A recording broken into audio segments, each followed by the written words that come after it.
Buenas tardes, estimada concurrencia. Siendo hoy 26 de junio del año 2025, vamos a dar inicio a esta reunión en la cual se va a realizar el foro titulado Pesca Industrial en áreas naturales protegidas. En nombre de la Facultad de Oceanografía, Pesquería, Ciencias Alimentarias y Agricultura de la Universidad Nacional de Villarreal, doy la cordial bienvenida a todos los participantes. A continuación, voy a nombrar a cada uno de los distinguidos miembros de la mesa. Al ingeniero Enrique Gersi Silva, abogado constitucionalista del estudio Gersi Abogados. Al ingeniero Ricardo Gersi Belaunde, profesional especialista en pesca, es vicerrector de la Universidad Nacional de Villarreal. Al doctor Jorge Pizzi Mucho, gerente general de la Sociedad Nacional de Pesquería. Y al doctor Francisco Miranda Ábalos, presidente de OANES. Se ha disculpado el representante de Fernández, toda vez que por la naturaleza del tema que se va a tratar, siendo este un tema controversial, se ha excusado de estar presente en este evento. En pantalla está expuesto el programa de este foro, donde como punto 1 tenemos las palabras de bienvenida a mi cargo, luego va a venir la presentación de cada uno de los participantes con la exposición de su hoja de vida, luego las instrucciones generales que estoy indicando en este momento, luego vendrá una primera ronda de participaciones de 15 minutos cada uno por participante, en el orden en el cual está establecido ahí en pantalla, primero el representante de la universidad, seguidamente de la Sociedad Nacional de Pesquería, a continuación el representante de OANES y luego del ejido Gersi Abogados. Seguidamente habrá una segunda ronda de intervenciones de 10 minutos como máximo, en el mismo orden anterior, preguntas del auditorio y respuestas y las conclusiones del foro.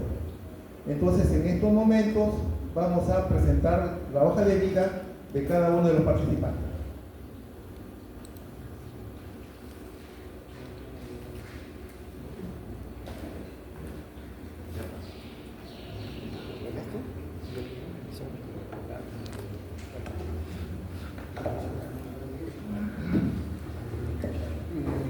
En resumen, el señor Francisco Jesús Miranda Ábalos en 1996 fundó y modera la lista OANES y desde el año 2000 es presidente de la Junta Directiva de la OANES, Foro Hispanoamericano de Intercambio de Información sobre temas del mar. En 2004 fue honrado con el título de doctor honorario causa y magíster en gestión educativa con el Consejo Iberoamericano en honor a la calidad educativa y mérito a su labor en pro de la educación internacional.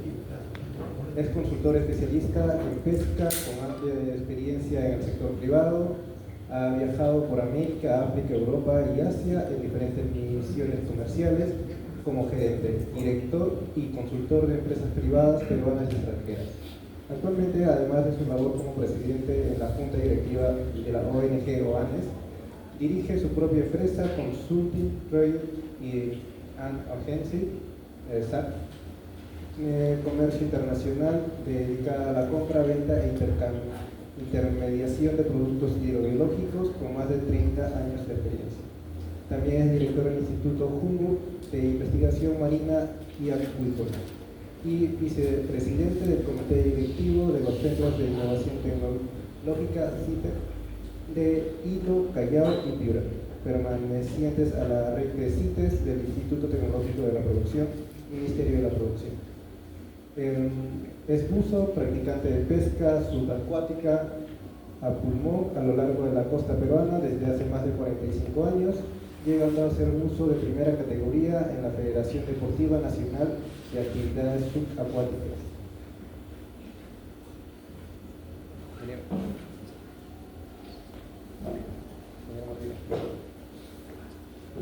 Ingeniero. El siguiente.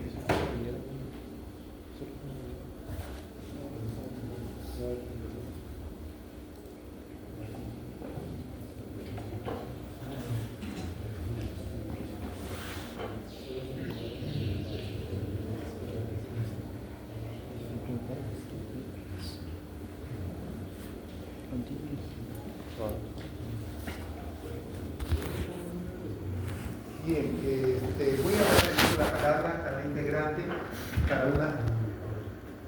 ¿Cuántas palabras? Muchas gracias.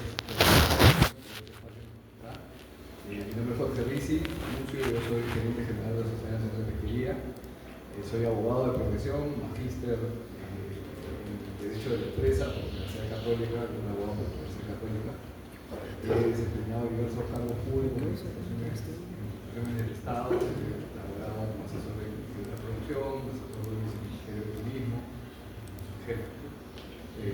Director general de la Oficina de Seguridad Jurídica del Ministerio de Conservación, he sido jefe de la Oficina de Seguridad Jurídica del CEPLAN.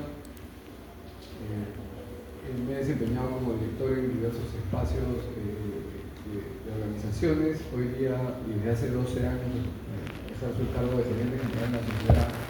Estoy encantado de poder compartir este espacio con ustedes. Gracias. El doctor Enrique García Silva ahora. Muchas gracias. Mi nombre es Enrique García Silva, soy su sobrino, en defensa del nepotismo. Yo soy abogado, como el profesor Risi, no soy ingeniero. Ya contaré después que esta no es mi primera visita a esta facultad, he venido mucho cuando era más pequeño. Soy abogado, doctor honoris causa en ciencias sociales, tengo 2 doctorados, tres doctorados, además de honoris causa, doctor en Derecho y Ciencias Políticas, doctor en Filosofía y Lógica por la Universidad Nacional Mayor de San Marcos. Me gradué como abogado en la Universidad Católica del Perú, he sido profesor por más de 40 años en la Universidad Católica, en la Universidad de Lima, en la Universidad de San Marcos. Soy profesor visitante en diversas universidades de América Latina, en Guatemala, en Argentina, en Ecuador y además de algunas otras universidades en el interior del Perú. He sido nombrado profesor honorario de la Universidad Francisco Marroquín de Guatemala. He sido nombrado profesor honorario de la Universidad Laica Vicente Rocafuerte de Guayaquil, profesor honorario de la Universidad Norbert Wiener del Perú, de Lima. Fui diputado muy brevemente del 90 al 92 hasta el golpe de Fujimori en el Congreso por las listas de Mario Vargas Llosa. No he tenido más participación política ni pública que esa. En el año 1986 publicamos con Hernando de Soto y Mario Videllini un libro bastante famoso en su momento que se llamó El Otro Sendero, y he sido profesor de análisis económico del derecho en todos estos años, y me imagino que por esa razón me han invitado, como verán, durante mi exposición, porque no soy especialista en pesca, ni soy profesor de ingeniería pesquera, ni oceanografía, ni ninguna de esas especialidades. Finalmente, soy miembro de la sociedad como general, de la que fui vicepresidente por 8 años, y miembro de la Sociedad Económica de Londres. Muchas gracias. Ahora el turno del ingeniero Ricardo García Velasco. Buenas tardes.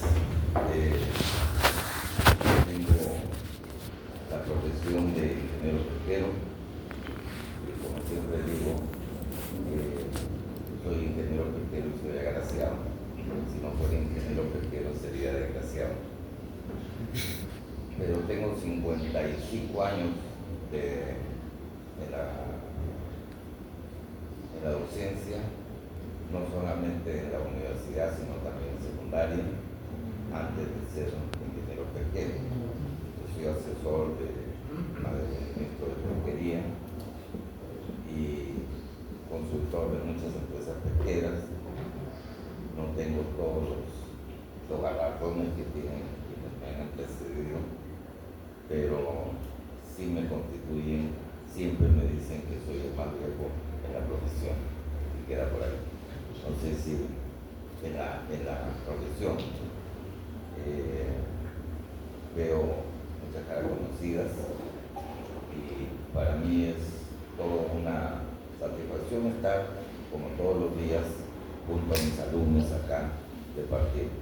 Actualmente me desempeño como director de NAPU, de la Empresa Nacional de Puertos, y presidente de la Comité de Gestión de la Reserva Nacional del Sistema de Islas, Islotes y Punta Maneras. ¿No? Bien. Gracias, ingeniero.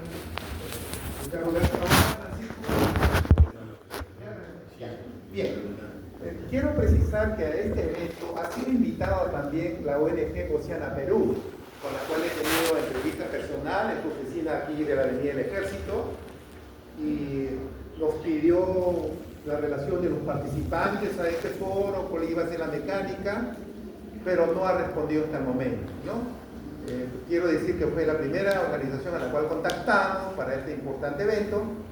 Cuando todo parecía indicar que iban a participar, sencillamente no hemos tenido respuesta a nuestras comunicaciones. Bien, entonces ahora sí ya comenzamos con las exposiciones de cada uno de los participantes sobre este tema importante, de actualidad, relevante, que es pesca industrial en áreas naturales protegidas, ¿verdad? Para las cuales están invitados diferentes profesionales.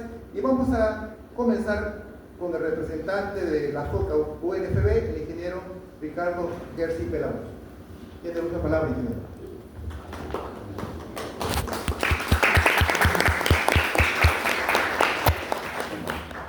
La exposición es sumamente interesante. Se supone que una de las presentaciones que iba a haber era con el presidente de la Reserva Nacional del Sistema de Islas, Islotes y Punta Maneras. Sin embargo, por ser un tema que está judicializado, su jefe, parece el ministro, el jefe de Cernam, dijo que mejor no participara, y yo como presidente del Comité de Gestión asumiera esa responsabilidad como catedrático de la Universidad Villarreal. La siguiente, por favor. Yo voy a enfocar dos aspectos acá. ¿Qué cosa está pasando con la Reserva Natural del Sistema de Islas, Islotes y Punta Maneras? Y la otra va a ser exclusivamente sobre la dorsal de Nazca. Esta reserva, la Reserva Nacional del Sistema de Islas, Islotes y Punta Maneras, tiene 33 polígonos, de los cuales 22 son islas y 11 puntas, en donde se explota el guano de islas a cargo de Oro Rural, bajo la supervisión del CERNAC a través de la jefatura de la Reserva del Sistema de Islas, Islotes y Punta Maneras. Esta reserva se extiende desde las Islas Lobos, entre Piura y Lambayeque, hasta Punta de Coles, en Hilo, de región Moquegua. La siguiente, por favor. Hemos visto que es una reserva bastante grande, no es una reserva pequeña sobre las islas y Punta Maneras. La ley establece que dentro de la reserva no pueden practicarse actividades de extracción de recursos. Sin embargo, la reserva ha logrado que los pescadores artesanales puedan explotar algunos de los recursos hidrobiológicos que existen en esos polígonos, como es el caso del pulpo, caracol, el caracol plomo, no combustible, cangrejo, concha abanico, la concha blanca. Yo quiero hacer una mención interesante respecto a que en Paracas se discutía mucho si deberían existir comunidades de pescadores, y en el año de 1990 se nos reunió en el pueblo durante algunos días, y en uno de esos momentos se me ocurrió decir que los pescadores que estaban en Paracas estaban allí establecidos durante muchísimos años, quizás hasta milenios, y que existían ahí sus cementerios prehispánicos en ese lugar, y que durante todo ese tiempo habían logrado establecer un equilibrio y ser parte del medio ecológico de la zona de Paracas. Eso sirvió para que no los expulsaran de la zona de Paracas y estuvieran trabajando como hasta la actualidad lo están haciendo. Es interesante esa mención que hago ahí. Ahora, bajo ciertas condiciones, los pescadores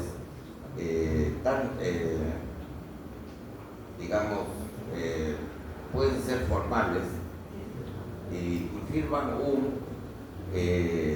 un compromiso de respeto a ciertas normas que se establezcan, como puede ser tamaño mínimo de las especies, volúmenes a extraer por cada embarcación, volumen total a extraer por cada temporada establecida, las vedas también, respetando vedas, tamaño mínimo de las especies consideradas para su explotación.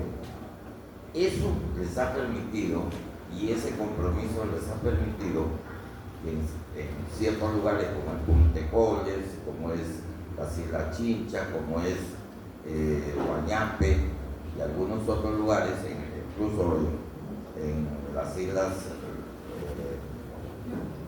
de Yacón, las hormigas de tierra, ¿no? Y entonces esos lugares se les permite entrar a capturar especies, siempre y cuando respeten esas condiciones que le impone la reserva. En todos los polígonos de la reserva existen guardaparques y embarcaciones patrulleras que controlan el cumplimiento de las normas determinadas en esos dispositivos legales que es emitido, que son resoluciones del Ministerio de Producción con el informe favorable del marco.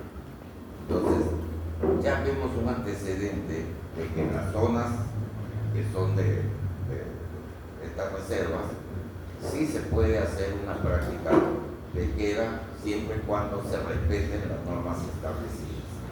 La siguiente, por favor.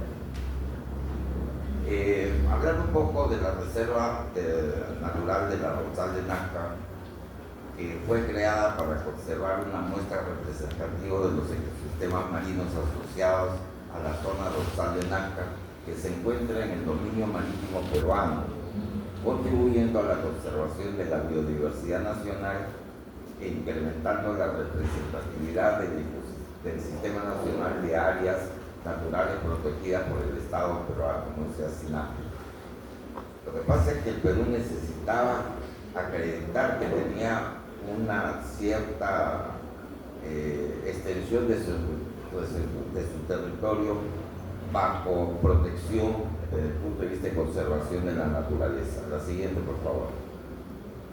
Esta reserva se ubica aproximadamente a 105 kilómetros de la costa, o sea, 57.7 millas marinas, frente a la región de Isla. Tiene una extensión de 62.392 kilómetros cuadrados, constituyéndose en el área natural protegida más grande del Perú. O sea, la reserva de la Dorsal de Nazca es el área natural protegida más grande del Perú. La siguiente. Su superficie, entiéndase como fondo marino, es irregular y presenta fosas, cañones, terrazas, cimas, cuevas y cráteres. En la Dorsal de Nazca se han identificado dos especies de importancia comercial, y eso lo dice los mismos dispositivos de su creación, tales como perico, atún, aleta amarilla, ¿no? Caballa, puré, bota, barrilete, tiburón azul, bonito, entre otras. Todas ellas, estas especies, son transzonales, no son propias del lugar, son altamente migratorias, de características pelágicas y superficiales, como todas las especies pelágicas, ¿no? Entonces vemos ahí que la gran riqueza no está en el fondo, sino en las especies transzonales, que tienen una regulación, digamos, diferente a las especies del fondo. La profundidad de la dorsal de Nazca fluctúa entre los 1.500 y 4.000 metros bajo el nivel del mar, y su profundidad media está estimada en 2.000 kilómetros. Ya que el doctor Néstor Pérez, que seguramente estará recordando lo que él ha trabajado durante mucho tiempo. Y esa es la ubicación de la dorsal de Nazca frente a la región Ica y frente específicamente a la zona, digamos, de Marcón, Naranja, ¿no? Ahora, el Perú históricamente ha practicado fundamentalmente en esa zona la pesca industrial por redes de cerco, que son de uso exclusivo para especies pelágicas. Las redes cerco no se utilizan para especie de fondo y mucho menos para a esas profundidades tan grandes, ¿no? Ahora, estas especies pelágicas que son capturadas por las redes de cerco y con influencia en zona de acción, esas redes difícilmente pasan los 60 metros de profundidad. Una red de cerco no trabaja más de 60 metros de profundidad. Siempre están, digamos, pegadas a la superficie. No trabajan a media agua de ninguna manera. La siguiente. Y ahí tienen el ejemplo. Esa es una embarcación, la parte de arriba, donde están los flotadores, ahí es la superficie del mar. Y su altura, si bien con malla estirada o con la red estirada es de 100 metros, al momento de estar encabalgadas solamente alcanzan 60 metros como máximo, 50 metros como máximo, por el coeficiente de impacto. Y se forma una bolsa, no llega más allá. Por lo tanto, capturan esas especies pelágicas transzonales, entre las cuales también se encuentra la anchoveta, que no es transzonal, la anchoveta es propia del mar peruano. La siguiente, por favor. Y ahí tienen el plano de la red, ¿no?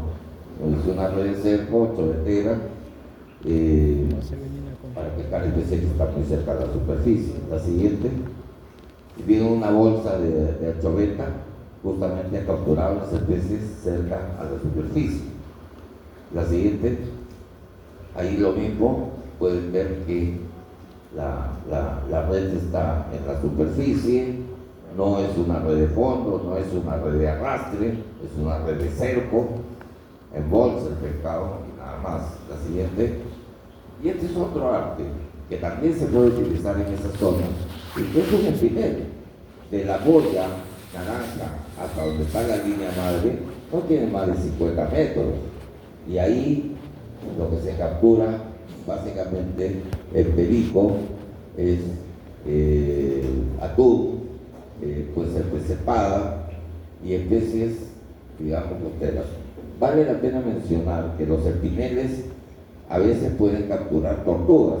Sin embargo, y no me olvidé traer un anzuelo que tiene la particularidad de no permitir que la tortuga se enganche en el anzuelo. Es totalmente curvo y no deja que la tortuga se enganche en la red.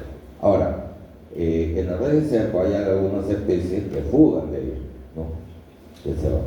Bien, eso es lo que quería presentarles y cuál es la idea de este uso de la reserva.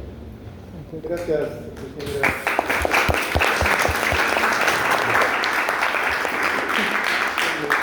Antes de dar el turno al doctor Jorge Risi de la Sociedad Nacional de Pesquería, quiero decir al auditorio que este evento está siendo transmitido en vivo por las redes, a través también incluso de la página, está transmitido por la página oficial de la Universidad de la Facultad. Así que alumnos pueden entrar y replicar a sus compañeros. Bien, damos el uso de la palabra al doctor Jorge.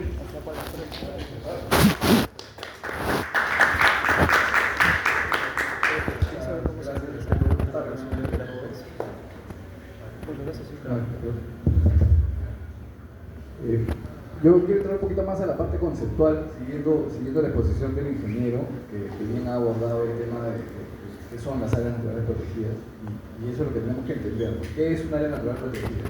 ¿Para qué tenemos un área natural protegida? Un área natural protegida es un espacio que presenta unas características y una biodiversidad particular que requiere un tratamiento especial.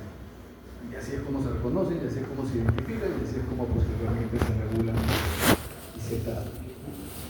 ¿Qué implica eso? Eso implica que este espacio tiene que ser estudiado, analizado, entendido, determinado, y sobre ese espacio definir cuáles son las actividades que se permiten, cuál es el objeto de protección, cómo se logra el objeto de protección y cuáles van a ser las medidas para que este objeto de protección se logre. Mucho se ha dicho, y un poco comentó el ingeniero Alejandro sobre una controversia que se ha presentado por la pesca industrial en áreas naturales protegidas, Y lo cierto es que las actividades productivas en general, sin hablar particularmente de la pesca industrial, no están prohibidas per se en una área natural protegida. No existe una prohibición expresa ex ante que limite el desarrollo de una actividad. Las actividades se modulan y se regulan en función de la naturaleza, el objetivo y las características de cada área.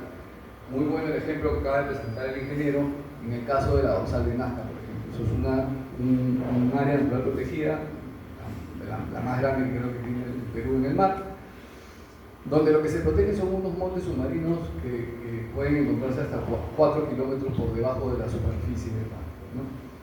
Eso implica que en la regulación que se estableció para este espacio se permitió expresamente el desarrollo de actividades industriales en la superficie en los primeros 1000 metros de la columna de agua, donde se identificó a través de estudios e informes de IMARPE que no había interacción ni impacto en la zona ni objeto de protección. Es decir, hay una convivencia armónica. Se puede mantener una convivencia armónica en los dos espacios, manteniendo siempre reglas de manejo adecuadas y que permitan que no haya interferencia de actividad con el objeto de protección. Y es así como debemos entender estos espacios. Estos espacios no se pueden entender o conceptualizar como santuarios inaccesibles que no pueden ser administrados adecuadamente por el ser humano. La pesca industrial en el Perú tiene una historia antigua. La pesca industrial empezó en los años 50 en este país, ¿no? Ha convivido con las áreas naturales protegidas, con los espacios que hoy día son áreas naturales protegidas y que no lo han sido antes durante toda su existencia. Y no existe evidencia, por lo menos a mí nadie me ha mostrado, nadie me ha enseñado una evidencia de un impacto negativo real en la presencia de la actividad. Creo que el Instituto Humboldt ha hecho un estudio que va a ser presentado creo que en las próximas semanas respecto de, y que no se ha hecho hasta ahora, respecto de la evolución de la Reserva Nacional de Paracas y de cuáles son los reales impactos ambientales que se presentan en este espacio. Otro tema que hay que tener en cuenta es que la pesca industrial se desarrolla a 9 kilómetros de la costa, en zonas de profundidades adecuadas y en zonas donde la posibilidad de impacto de las actividades extractivas se reduce por la distancia de la costa, a lo que se suma que nosotros como una industria responsable y siempre pendiente del desarrollo de una actividad sostenible, hemos implementado un programa que se llama Programa Salvamares. No sé si alguno lo habrá escuchado, pero es un programa, creo que es único en el mundo, ninguna flota en el mundo lo tiene. Es más, nosotros hemos asumido compromisos con las Naciones Unidas para poner este programa a disposición del mundo y ya lo hemos hecho, lo hemos documentado, hemos creado manuales en idioma castellano y en inglés y se han puesto a disposición para que otras flotas del mundo puedan adoptar las mismas prácticas. ¿Y en qué consiste este programa? Este programa consiste en tener personal capacitado dentro de cada una de las embarcaciones industriales para la recuperación, atención y liberación de la fauna acompañante que pudiera incidentalmente quedar atrapada en una faena de redes, en una faena pesquera con redes de cerco. Este programa ha sido premiado por el Ministerio del Ambiente, ha sido premiado por organizaciones como Perú Sostenible y es un modelo a seguir que lamentablemente creo que no se reconoce lo suficiente, pero nosotros estamos en el camino de llevarlo a los espacios en los que creemos que va a surtir un efecto. Hoy día estamos trabajando ya con la flota industrial de madera para poder también hacer extensivo el programa con ellos, y con el mismo CERNAM tenemos un convenio para poder llevar además este programa a la flota artesanal, porque si bien el impacto de la flota artesanal puede parecer menor, no lo es tanto y puede tener las mismas o mayores consecuencias dependiendo de los espacios que ocupa que una flota industrial.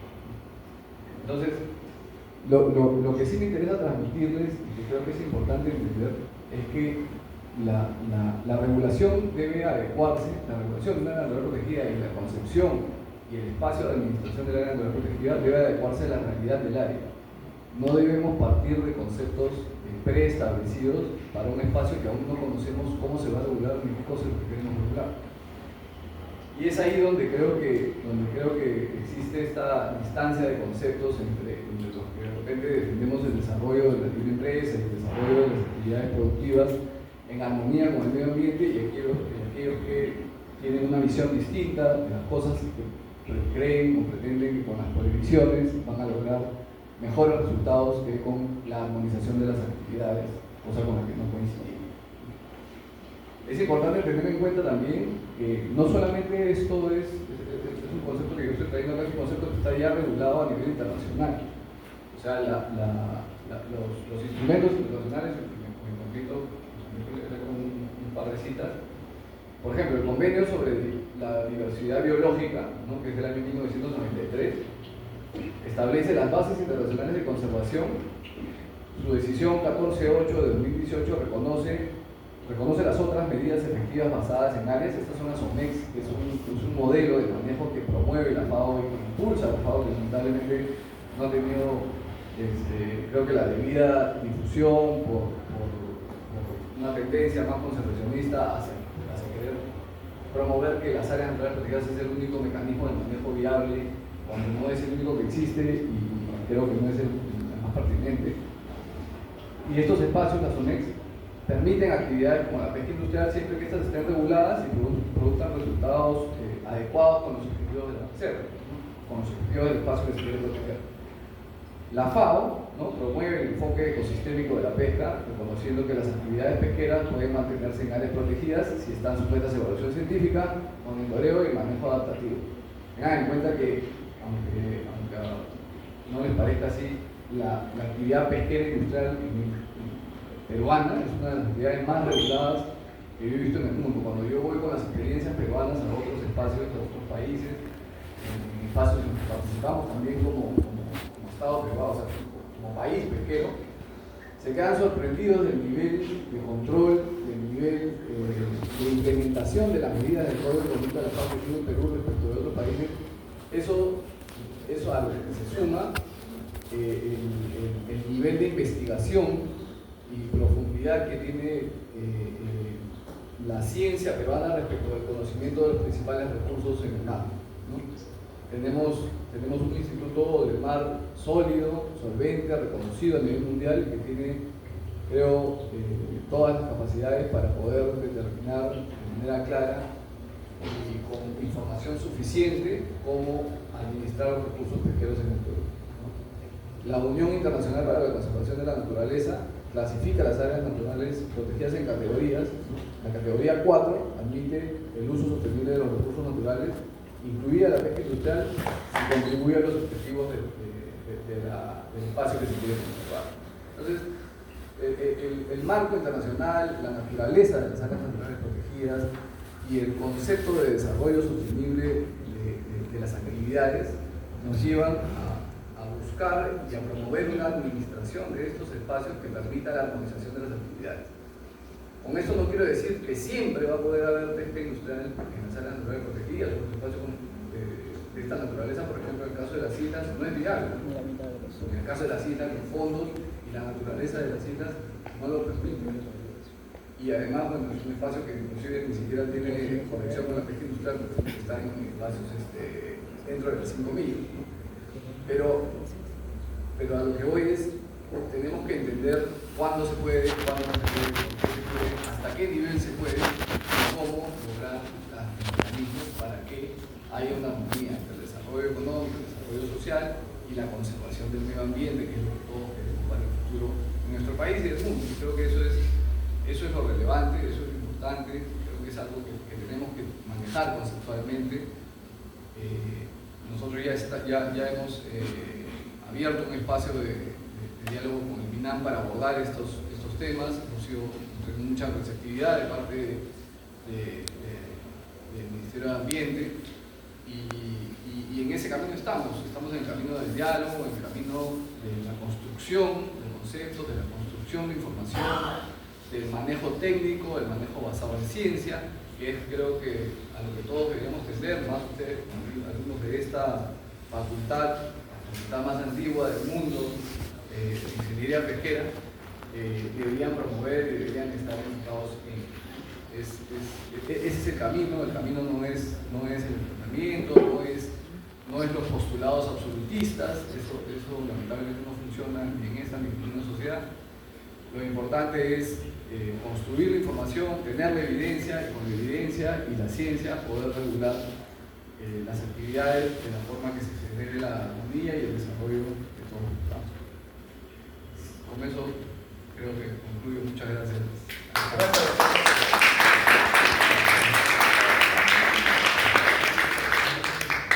Bien, a continuación la intervención del doctor Francisco Miranda de OANES. Muchísimas gracias.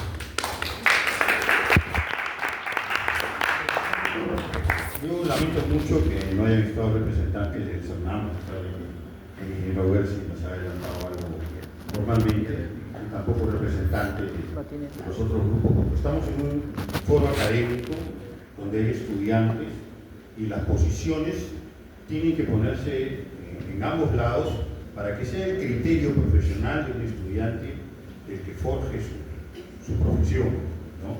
Yo creo que acá hay cosas conceptuales, porque Jorge ha hablado del tema conceptual, que es sumamente importante, que van ligados con los temas de la sostenibilidad. ¿A quién no le importa la sostenibilidad? Le importa a todo el mundo, más a la nación, porque si hay sostenibilidad, hay una industria. Si hay una industria, hay pago de impuestos. Si hay una industria formal, hay pago de impuestos. ¿A quién no le importa? Al banco, a las entidades financieras, que prestan grandes cantidades de dinero para manejar a las empresas. Les interesa la sostenibilidad, porque si hay sostenibilidad, los intereses se van pagando todos los años y las empresas van recibiendo su dinero y van pidiendo los préstamos y van devolviendo al sistema financiero. Le interesa a los pescadores, porque el pescador, aunque parezca mentira, de la pesca industrial es uno de los mejor pagados acá en Perú. Un pescador de la pesca industrial gana muy bien. No voy a hablar de cifras, pero gana bien. No está mal pagado. Y eso lo puede decir la Sociedad Nacional de Pesquería con cifras y lo puede mostrar de manera muy clara. Y finalmente le interesa a los industriales, porque solamente un loco quiere sacar todo el pescado del río. Todos quieren tener una industria por muchos años, y si no fuese así, no tendríamos 60 años. Se han cometido errores, eso es claro. Hay errores en la década del 70, hay errores de análisis, hay errores de interpretación de datos, pero gracias a que tenemos a un Instituto de Mar del Perú comprometido, que siempre ha ido corrigiendo estos errores, y la voluntad de los empresarios de que la sostenibilidad se dé, pues obviamente hoy día tenemos una industria de más de 60 años reconocida en todo el mundo. Pero vamos a la otra parte, que es el mar peruano, porque yo no creo mucho en los dogmas, y creo que ningún universitario debería creer en un dogma. Los dogmas son para las religiones, así que quien viene con una idea prefijada, traída del extranjero, o porque si no tiene un análisis adecuado o adaptado a la realidad de un país, pues entonces es un dogma, no es un análisis, no es algo correcto. Y en ese sentido, yo creo que en el mar peruano, que es un mar muy particular, que yo he tenido la gracia, por decirlo de alguna manera, de bucearlo durante 40 años en toda la costa peruana, y la gracia también de tener una institución por 29 años que ha escuchado a todos, a tibios y a troyanos, por decirlo así, y que ha aprendido. Creo que si me hubiera propuesto tener una maestría, 29 años de maestría, algo me deben haber enseñado, porque he escuchado de todos lo que decía uno y lo que decía el otro, ¿no? Entonces, es un mar particular, y este mar particular requiere de reglas particulares. Es cierto, el facilismo es algo que nos ha caracterizado a los peruanos. Eso se refleja claramente, por ejemplo, en la norma de las 5 millas, pero también se refleja en las reservas, que son antiguas, porque ustedes lo acaban de decir, una reserva tiene una distribución poligonal, es pragmática. No se ha hecho un análisis de si realmente esa distribución geográfica poligonal es la adecuada para tener una reserva. Y el hecho de que sea poligonal, de la misma manera que 5 millas son paralelas a toda la costa, demuestra que se ha hecho una distribución pragmática de un espacio para la conservación. Y aquí quiero poner yo un acápite principal. Las 5 millas no son para la pesca artesanal. Las 5 millas son para proteger las especies que viven en el borde costero, la reproducción de las especies y el crecimiento de sus juveniles, donde una pesca artesanal de bajo impacto puede realizar sus actividades de manera cotidiana. Ese es el fundamento de la creación de esta zona de protección, que con el concepto de áreas naturales protegidas se ha definido en algunos puntos especiales en la Reserva Natural de Islas y Punta Guaneras, por ejemplo, o en la Reserva de Paracas, que es la más antigua de todas. Pero aquí es donde entramos nosotros al tema de los fondos marinos. En el trabajo que nuestra organización ha hecho durante años, y he tenido una presentación hoy día en la mañana con muchos de ustedes, hemos encontrado que el borde costero, donde están los fondos marinos, rocosos, cavernosos, son los que tienen la mayor biodiversidad del mar peruano. No digo que no haya biodiversidad en los fondos arenosos, ni en los Nazca, no. Lo que digo es que lo más biodiverso está ahí. Por esa razón se protege. Pero uno tiene que tener criterios para definir la protección de esta zona. Por ejemplo, cuando se crearon las 5 millas, no existía el sistema de control satelital, y aunque existía el sistema de líneas batimétricas que tenía la Dirección de Hidrografía y Navegación, pero hoy día existe el sistema de control satelital que permite cruzar esa información y, por ejemplo, crear un área protegida basada en la profundidad y no en la distancia a la costa, que sería mucho más técnico que crear simplemente una línea paralela de 5 millas a lo largo de la costa. No quiero decir que las 5 millas no funcionan, porque de hecho funcionan, de Punta Caballa hasta Bayobar, funcionan perfectamente, o sea, en la práctica han funcionado muy bien, pero por ejemplo no funcionan en el sur del Perú, de Punta Caballa a Chile, porque ahí la profundidad es mucho mayor, algo que muchos de ustedes deben conocer, porque seguramente han sido alumnos del ingeniero Teves, entonces saben perfectamente que las formaciones rocosas del fondo del sur son formaciones totalmente distintas a las que tenemos enfrente a la costa de Paracas, perdón, a la costa de Paracas, a la costa del centro norte, ¿no?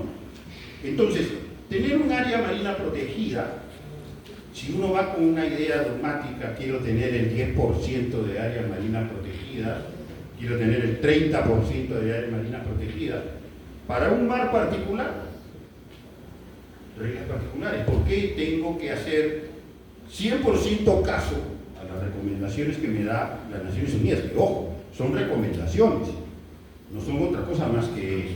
Entonces, nosotros sí pensamos que es justo y propio que haya una revisión de las áreas marinas protegidas en el sentido de poder analizar científicamente dónde se crean estos núcleos de biodiversidad que son sumamente importantes para las pesquerías grandes y pequeñas que tiene Perú, que no solamente existe la pesquería de anchoetas, existen muchas pesquerías, Uré, Caballa, Jota y las pequeñas pesquerías costeras.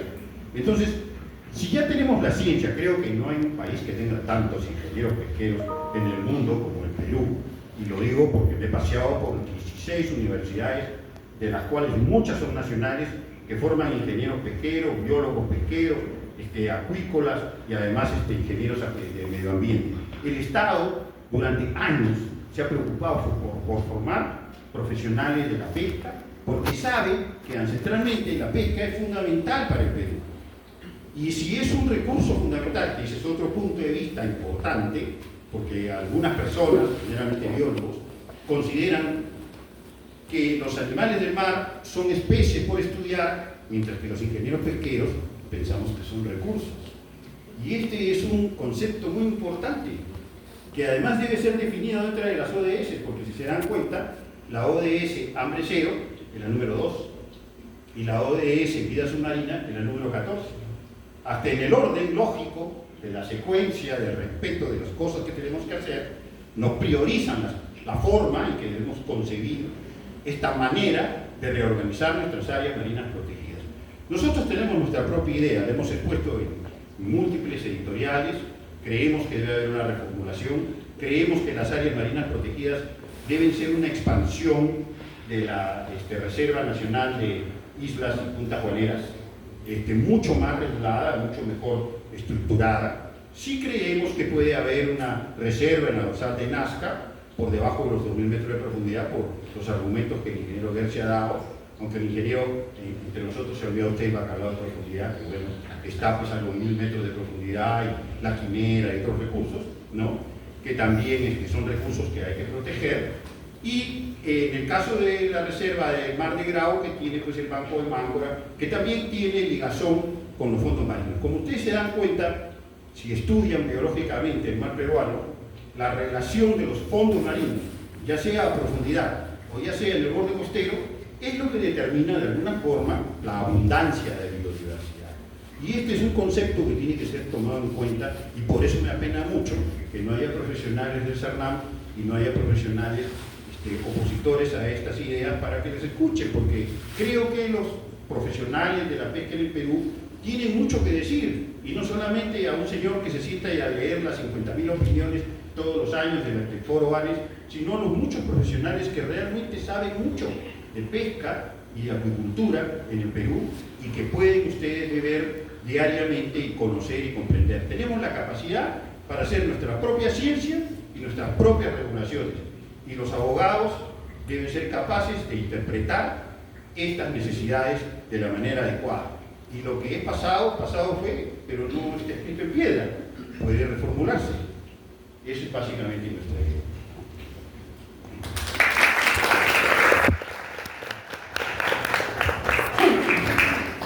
Gracias, doctor Francisco Miranda. Reiterando el saludo a todos los asistentes, agradezco la presencia del doctor Néstor Pedro Rivas, padre decano de esta Casa de Estudios, y todos los docentes administrativos que están presentes en esta tarde, profesionales de PRODUCE, egresados de esta Casa de Estudios. A continuación tendremos la intervención del doctor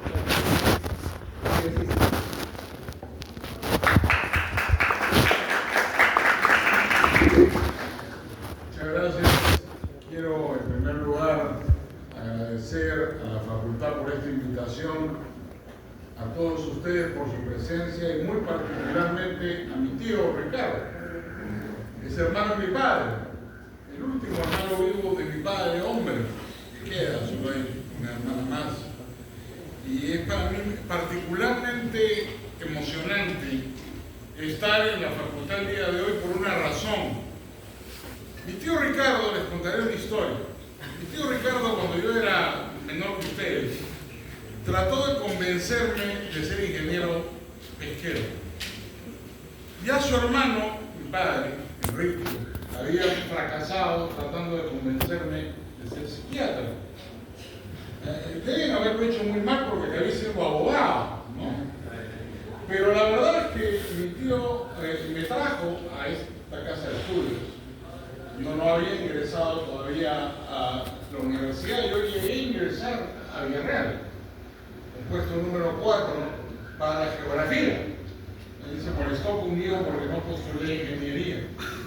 No, pero yo llegué a ingresar a Villarreal, el puesto 4, no era mal alumno. Pero me quedé en la casa como abogado, lamentable. Recuerdo con gran emoción haber asistido a algunas clases en la facultad, traído por él, ¿no? Redes y aparejos, una de geografía marina que es interesantísima, un laboratorio en el cual en realidad nos dedicábamos a freír pescado para hacer unas conservas de recursos. Y tengo un recuerdo muy cariñoso con la facultad, con la Villarreal, y quiero remarcarlo y transmitirlo porque es una parte de mi biografía que la gente no conoce. Me conocen como abogado, constitucionalista, que está defendiendo casos en televisión, pero no mi paso intenso, breve pero intenso, por la facultad de Villarreal. Lamentablemente, tío, no fui ingeniero pesquero. Para tu consuelo, tú eres ingeniero pesquero y ojalá alguno de tus nietos también lo sea. En todo caso, nuevamente, para reiterarles mi agradecimiento por estar acá. Como dije durante mi presentación, yo no soy ingeniero, no soy un especialista en pesca. El doctor Rizzi es abogado como yo, pero él es abogado especialista en la materia.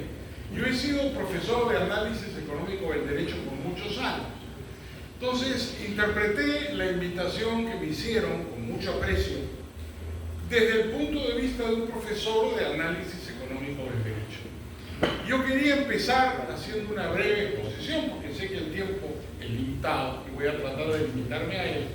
Y quiero compartir con ustedes partiendo de una pregunta, que era la pregunta que he hecho a mis alumnos durante casi 50 años.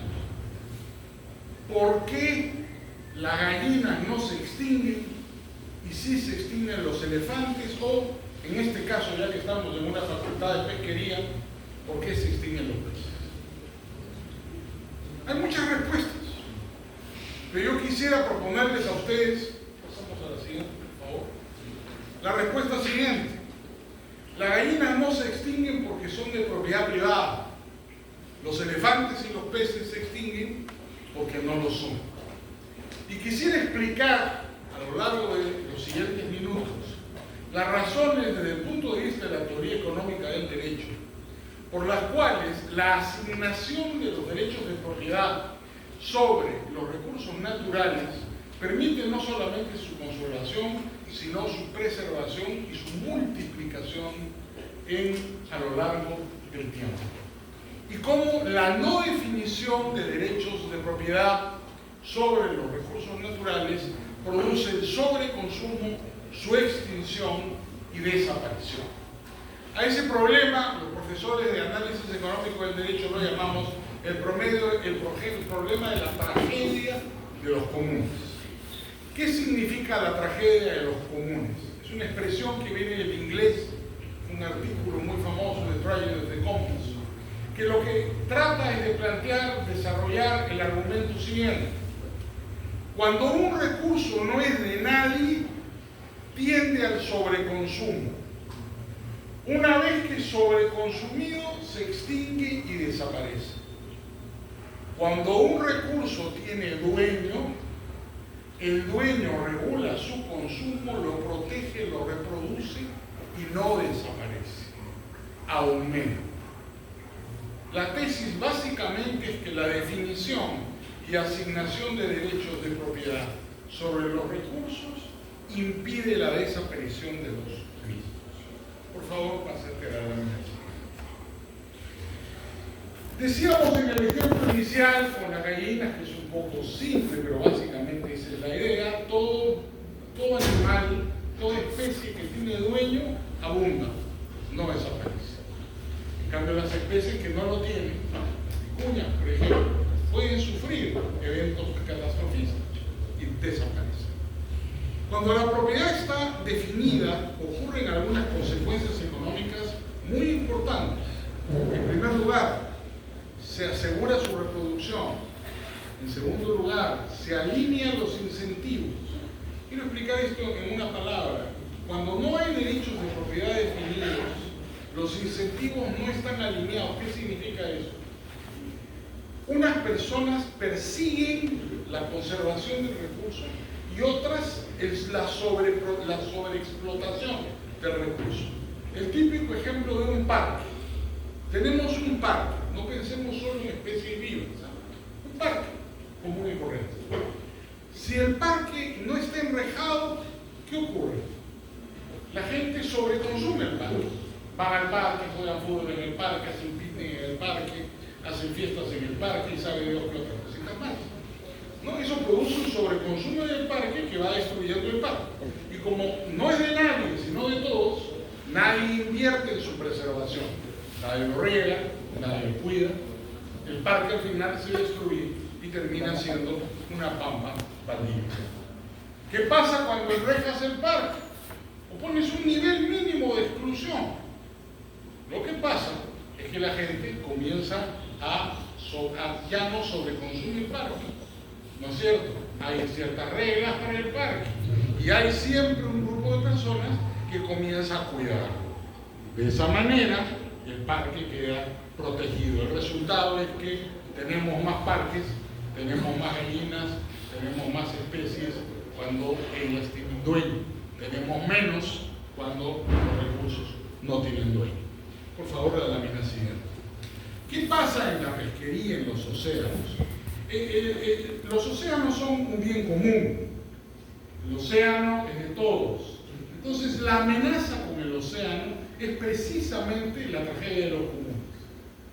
Todos los mares del mundo han sufrido ese problema, la sobreexplotación. Puede haber gente que no actúa, digamos, responsablemente porque pretende sacar el mayor beneficio en el menor tiempo posible y actúa irresponsablemente. Hemos escuchado muy bien las exposiciones que me han antecedido en el uso de la palabra, explicando respecto de la necesidad de que existan reservas naturales. Sin duda es muy importante y que sean compatibles con la actividad privada, como me parece fundamental. Creo además que deben haber algunos pasos adicionales que deben hacer. Yo conocí, por suerte, a una persona que resultó muy importante en la historia de la regulación de la pesquería en el mundo, el profesor islandés Hannes Jönsson. Hannes Jönsson, que estuvo en el Perú, tuve la oportunidad de traerlo al Perú, porque ambos somos miembros de una misma organización, la Sociedad Montpellerán, como lo anuncié durante mi presentación. Él fue presidente del Banco Central de Islandia y uno de los autores, además de la independencia de Islandia a finales de los años 70. Islandia hasta esa época había sido una provincia de Dinamarca, un poco como está ocurriendo ahora con Groenlandia. Y él fue uno de los que declaró, redactó la Carta de Independencia de Islandia. Hannes Jönsson había sido alumno del profesor Friedrich Hayek, Premio Nobel de Economía, 1974 en Londres, cuando joven. Y él, después de ser presidente del Banco Central de Islandia, ¿no? Se preocupó mucho por la principal actividad económica de Islandia, que es la pesca. Y él fue el autor, él creó el primer sistema de cuotas transferibles para la pesca industrial que se hizo en el mundo. Cuando estuvo en Lima de visita hace unos años, tuvimos la oportunidad de llevarlo al Ministerio de la Producción, donde hizo una presentación precisamente en época en que Rafael Rey era el ministro y se estaba discutiendo el proyecto que posteriormente se adoptó sobre el esquema islandés. Hay muchas maneras de regularlo. Mi concepto al final, la ley peruana es mucho mejor de lo que había antes. Era básicamente una situación de no designación, de no asignación de recursos, que era muy cercana a una tragedia de comunes. Pero por supuesto es una ley perfectible y mejorable. Siempre hay que recordar el principio general: lo que es de todos no es de nadie y tiende al sobreconsumo y a la destrucción. Por favor, las láminas siguientes. Quisiera, y esto es algo que probablemente ustedes ya conocen por sus importantes estudios en la materia, recordar algunas experiencias interesantes en el desarrollo de derechos de propiedad en materia marítima, en materia pesquera, que han tenido influencias importantes en la actividad en el mundo. El caso de Islandia, que les mencionaba hace unos minutos, y el caso de Nueva Zelanda, por ejemplo, son ejemplos exitosos de cuotas individuales transferibles, donde cada barco tiene un derecho a un porcentaje de la pesca total, parecido al caso peruano, que es transferible, vendible, ¿no? El resultado es una pesca sostenible, el recurso vale más vivo que muerto, esa es la idea, ¿no? Y funciona exitosamente. La acuicultura versus la pesca extractiva. Hay ejemplos muy interesantes, se critica mucho la pesca extractiva, esto puede ser injusto, pero existe también el desarrollo de la acuicultura, que ha sido muy exitoso. Por ejemplo, el caso de los salmones, ¿no? Criados en granjas, en gallinas precisamente, sostenibles completamente, en cambio que otras especies como la merluza, que es silvestre, está en riesgo. No sé cómo fue con tu experimento con el lenguado, pero creo que no se pudo llevar adelante. ¿No? Pero por ejemplo, ahí hay experiencias muy interesantes para los ingenieros pesqueros peruanos. Gracias. El caso del salmón en Chile debería ser un ejemplo para todos nosotros, ¿no? Yo recordaba la presentación de este señor Jönsson de Islandia, que explicaba que en Chile no había un salmón antes de la Segunda Guerra Mundial, y hoy día es el segundo productor de salmones del mundo, y que en el Perú no había ni una trucha antes de la Segunda Guerra Mundial, y hoy día conocemos qué ha pasado con la trucha en el caso peruano. Ha producido una serie de problemas, no la trucha criada en los criaderos, sino la trucha silvestre. Todo esto fue parte de un gran programa norteamericano, ¿no es cierto?, posterior a la guerra, que trató de desarrollar en América Latina algún tipo de actividad importante. Introdujeron el salmón y la trucha. El caso del salmón en Chile es realmente emblemático y vale la pena estudiarlo, ¿no? Ellos tienen áreas determinadas que están asignadas por la concesión peruana y allá son dueños de una zona donde se cultivan los salmones, tienen incentivos para evitar enfermedades, la contaminación y la inversión depende de esos incentivos. El resultado, como les digo, es que Chile es una potencia salmonera en el mundo. El principal productor de salmón, como ustedes saben, sigue siendo Noruega. En Noruega también se ha adoptado un sistema regulatorio parecido al chileno. Acerca a la siguiente lámina. Lo que es sumamente interesante, como la influencia exitosa de la regulación chilena terminó influyendo inclusive en otros países. Hay otros ejemplos, seré muy rápido, porque sé que el tiempo es tirano, no quiero ceñirme exactamente a él. El caso de los criaderos de ostras en Japón es uno de ellos. De hecho, Japón tiene muchas consecuencias derivadas de eso, porque la extracción de perlas cultivadas ha sido un valor agregado muy importante en la crianza de las ostras en Japón. La privatización de los bancos de Islandia, como ya lo comenté, en base a un sistema de cuotas transferibles, fue un modelo muy importante. Por favor, pásate a la lámina siguiente. Para ir terminando, cuando tenemos definidos los derechos de propiedad, los recursos no se agotan, porque el dueño tiene los incentivos necesarios para reproducirlos. Hay inversión en sostenibilidad, repoblación, tecnología limpia, se evita la tragedia de los comunes. La propiedad privada, cualquier modelo que podamos hacer de ellos, sistemas de cuotas, sistemas de concesiones, siempre produce efectos a largo plazo positivos, mejorando la inversión y la producción. Por favor, la siguiente. La extinción, desde el punto de vista de la teoría económica del derecho, no es un problema de especies, es un problema de reglas de juego. Donde hay derechos de propiedad, hay abundancia. Una vez que se ha solucionado el problema de los comunes, no tendremos extinción de ningún recurso natural. Entonces es un acierto y hay que felicitar a la facultad, no solo estudiar la biología, estudiar la ciencia, sino también las instituciones, porque sin instituciones no puede haber una actividad pesquera a largo plazo. Es un acierto promover experiencias de desarrollo de derechos de propiedad. Yo diría también, después de escuchar lo interesante de las exposiciones previas, todo este tema de las áreas protegidas y su compatibilidad del desarrollo de las actividades industriales dentro de ellas. Creo finalmente que es muy importante reconocer que los recursos no valen por sí mismos.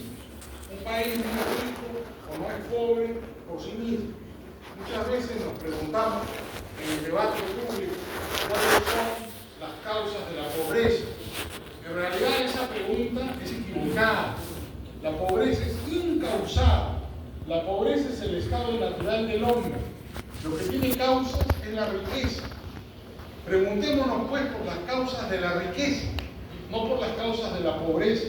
Si no hacemos nada y no trabajamos, somos pobres. Si hacemos cosas bien hechas, con los incentivos bien alineados, fruto del trabajo, que no hay ningún secreto ni ningún misterio, seremos ricos. Lo que se trata es entonces de fomentar la riqueza, de permitir que un país convierta y aproveche su potencialidad a través de instituciones previsibles a largo plazo, con estabilidad jurídica y con un sistema transparente donde se permita a todos la participación económica en condiciones competitivas. Nuevamente quiero agradecer a la facultad, me he ceñido exactamente a los 15 minutos que me dieron, y a todos ustedes por su presencia.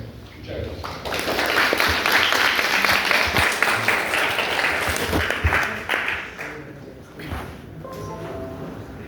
Gracias, doctor Enrique García. Bien, entonces ha culminado la primera ronda de participación de los expositores. Corresponde ahora la segunda ronda, pero vamos a hacer un pequeño cambio. Vamos a dar la oportunidad al auditorio para que formulen las preguntas que quisieran hacer, ¿no? Formulan la pregunta, puede indicar qué expositor va dirigida la consulta, y luego de preguntas cortitas, sí, obviamente, y luego de esta solución de consulta iremos a la segunda ronda, distinguidos expositores. Y en esta segunda ronda, sí, tomando en consideración que el título del foro es Pesca Industrial en Áreas Naturales Protegidas, quisimos poner un símbolo de interrogación al final. Pero el comité organizador dijo, no, Alejandro, déjalo sin símbolo, pongo ahí como el título y que el debate fluya y al final saquemos las conclusiones. ¿Se debe autorizar la pesca industrial en áreas naturales protegidas? Recordemos que Perú es un país megadiverso, de los pocos en el mundo, por su alta diversidad biológica. Según Holdridge, de 104 zonas de vida en el mundo, 84 hay en Perú. Una del 70%, ¿no? Repito, de 104 zonas de vida, 84 hay en Perú. O sea, tenemos diversidad de climas, ¿verdad? Calor en el norte, en el oriente, frío en el sur, altitud. Entonces, las áreas naturales protegidas pues son los espacios marinos y continentales donde tenemos diversidad biológica que es necesario mantener.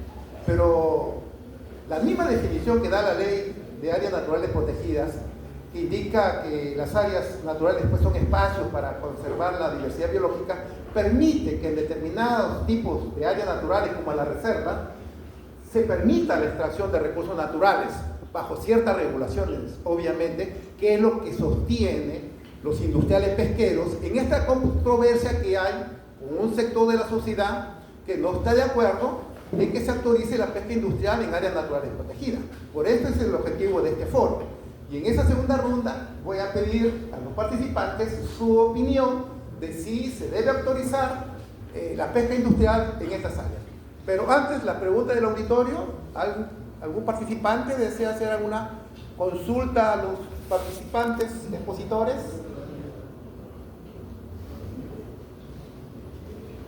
¿Qué tipo de embarcaciones tenemos? Bien, entonces si no hay consulta del auditorio, pasaremos a la segunda ronda en el mismo orden del inicio. Tenemos al ingeniero Ricardo Vélez.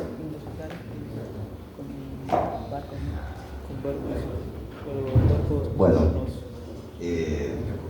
las exposiciones han sido suficientemente claras para poder tener una idea respecto a la actividad pesquera en áreas naturales protegidas.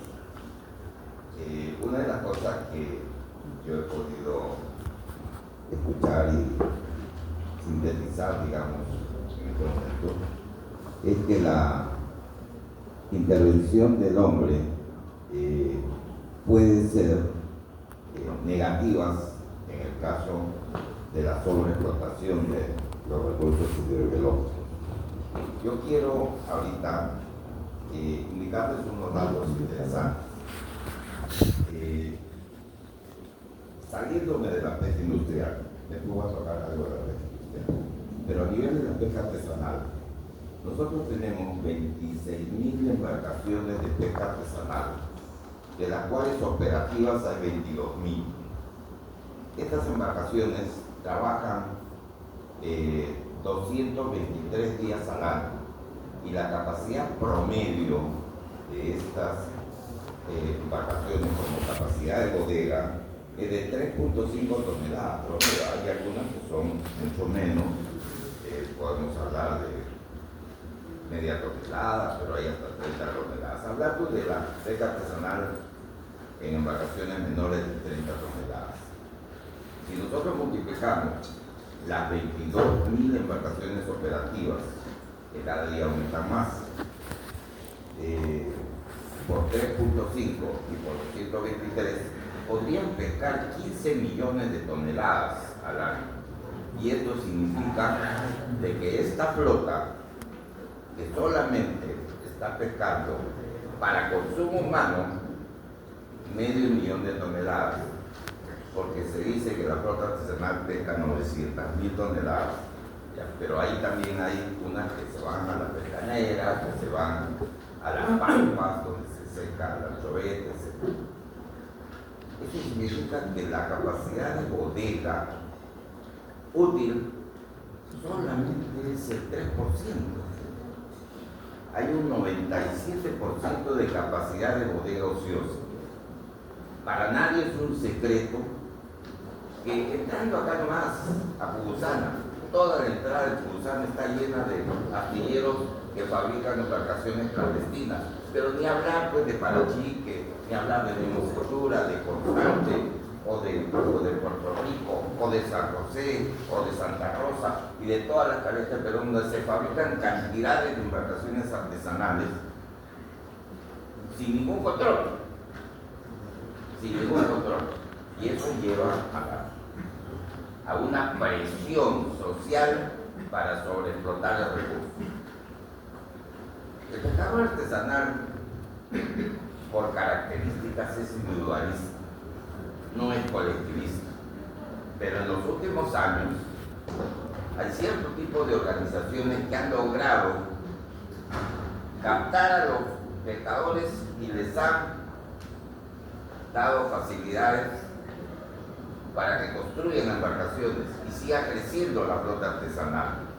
Incluso han venido de otros lugares que no es la costa a hacer prácticas de pesca marina y en consecuencia han aumentado sus ingresos de esas instituciones que fomentan este tipo de actividad pagando diezmos, ¿no? Y lógicamente se sigue presionando el recurso.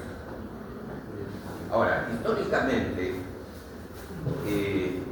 la pesca artesanal milenaria en el Perú, se habla de 20.000 años, 15.000 años de la pesca en canal, en la zona del norte. Existen lo que se llaman los conchales, los chuchales, como llaman ellos. Y ahí hay que aprender un poco de mochica, como le digo a mis alumnos, porque chucha es concha en lengua mochica. Entonces en esos chuchales encontramos restos de huesos. Se ha determinado un hueso craneal en los peces que sirve para identificar el pez y al mismo tiempo su tamaño. Y todas las especies que están, que han capturado en la época prehispánica, en esos basurales, corresponden a especies que han tenido una talla mínima de reproducción, que están por encima de la talla mínima de reproducción. Respetaban la biomasa, la disponibilidad de recursos. Pero ahí también había otro factor. Estas comunidades de pescadores no estaban formando grandes ciudades, sino que a lo largo de la costa encontramos esas viviendas y los conchales, los basurales a lo largo de la costa. Y tenía propiedad sobre un pedazo de territorio. Y ahí viene el derecho de propiedad de una zona donde solamente ellos explotaban el recurso. Acá en Miraflores, y algunos recordarán que hice un trabajito de los pescadores de Miraflores, porque yo pasaba por donde ahora está el Parque Rey y veía unas casitas allá al costado.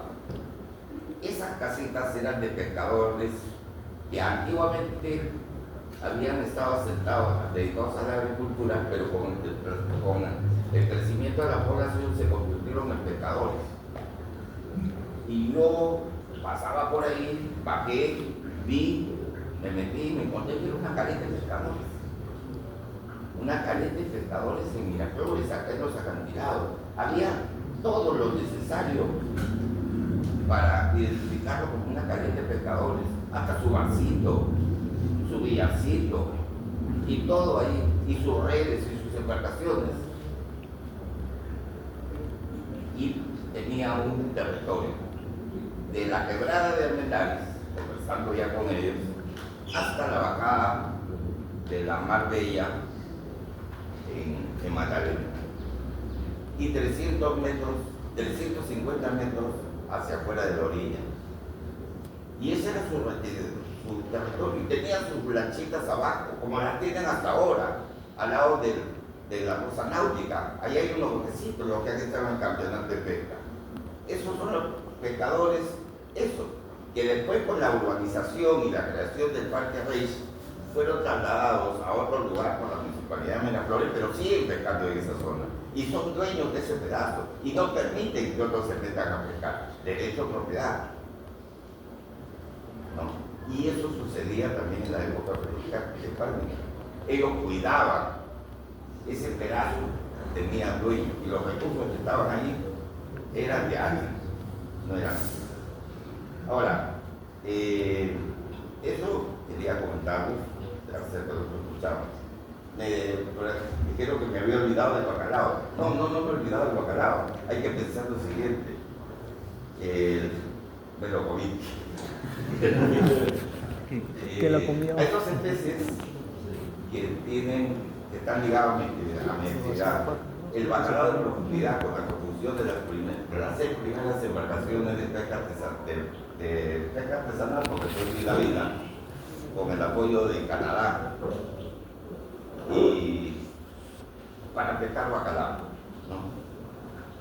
Yo lo vi en ese momento por una especie que está en el fondo. Sí, yo sé perfectamente pescado bacalao a 2000 metros, incluso con el Ateneo, y Centolla también, a 4000 metros de profundidad, ¿no? Con Giovanni Mandriotti en el barco Ateneo. No es que me olvidara. También se habló de la piscicultura y la maricultura. Yo les puedo decir algo y les voy a dar 2 o 3 cifras interesantes y una conclusión que saqué de los chilenos en una reunión. Concha de abanico en el Perú se cultiva con bastante éxito. Somos grandes productores de concha de abanico, Sechura, el norte, bueno. Produce la concha de abanico alrededor de $100 millones en importación. Langostino, más o menos unos $30 millones en exportaciones del norte. Y la trucha, unos 2 o 3 millones en exportaciones. Se vende truchas peruanas en Noruega, por si acaso. Esto da un total entre 120 y 150 millones de dólares en ingresos de divisas al año. El salmón en Chile, solamente una especie, 5.100 millones produce solamente el salmón. 5.100 millones. Como la quinta vez que me lo dice. Solamente el salmón. Y el langostino en el Ecuador, 5.000 millones de dólares. Alguna vez un chileno me dijo, ¿por qué Perú no ha desarrollado la quinta vez que me lo agricultura dice, teniendo un mar tan rico? Le dije justamente por eso. Tenemos mucho pescado. Tenemos mucho pescado y ahí quedó. Muchas gracias. Muchas gracias. Bravo, guapo. A continuación, el doctor Jorge Ruiz. Gracias. Yo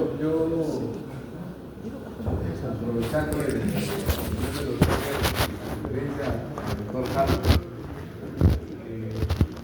parte de mi tesis de maestría,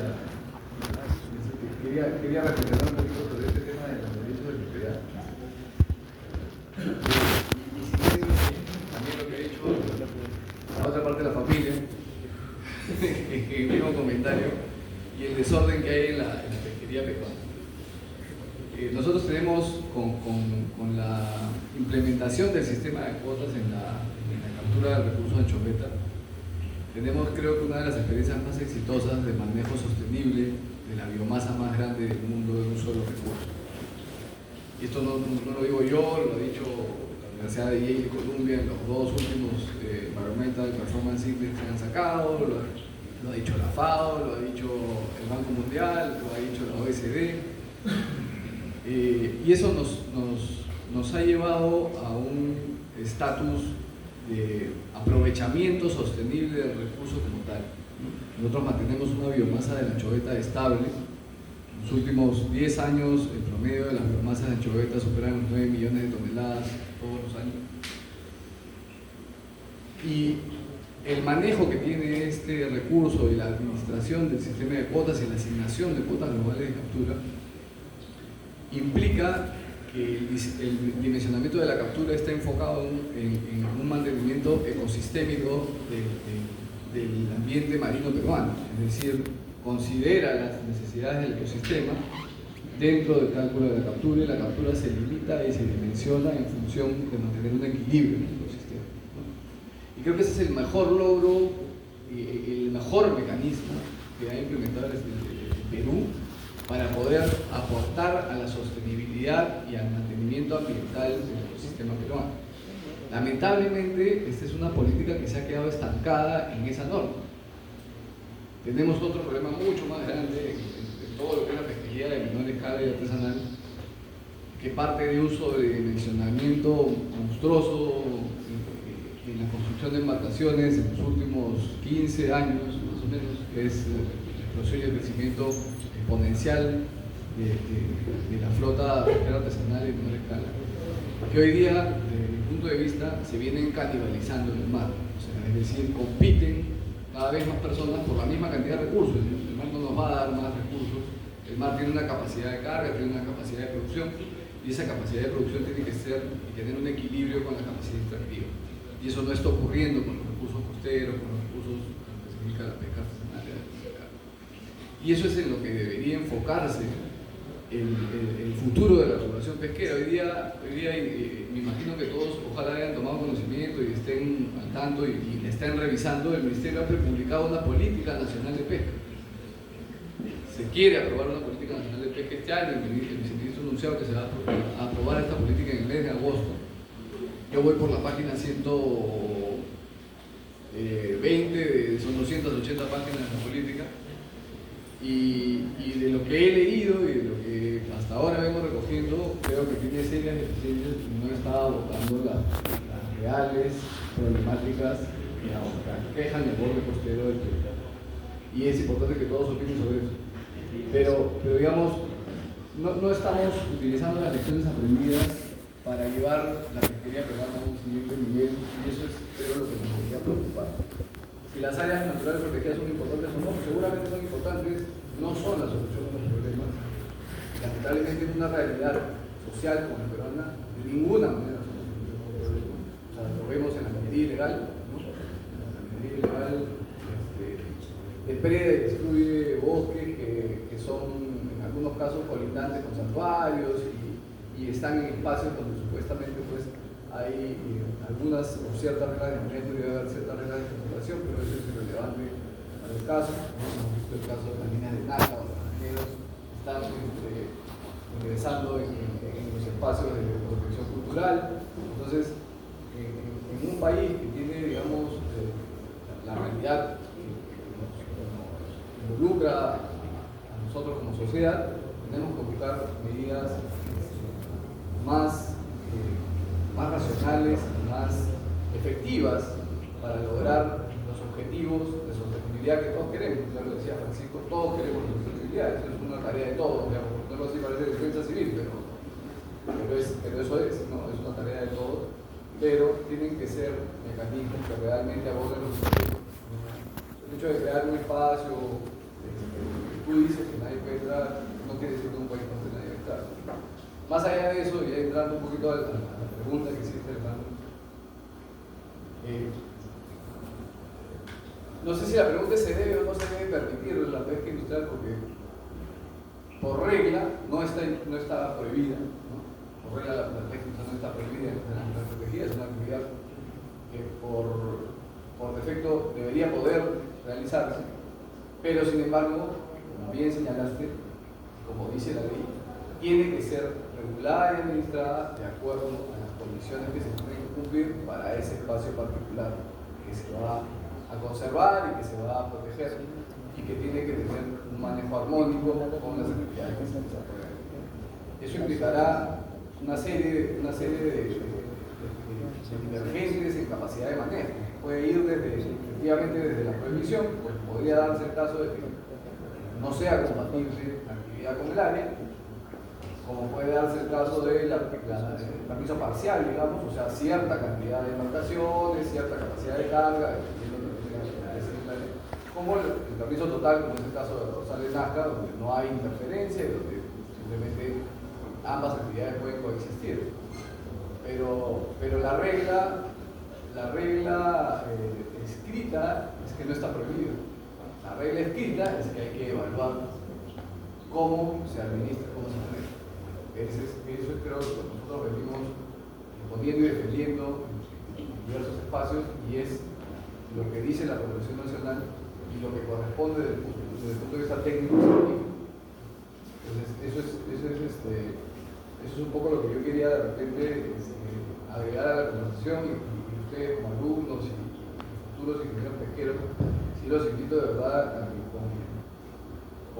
que se tomen el tiempo de intervenir en las políticas públicas, particularmente en opinar sobre esta propuesta de política pesquera, porque creo que nos involucra a todos entender cómo ve el Estado y cómo debe el Estado administrar esta actividad con una visión que están poniendo al año 2040. Creo que es importante que plasmen su opinión, que la trasladen, que den sus puntos de vista. Muchísimas gracias.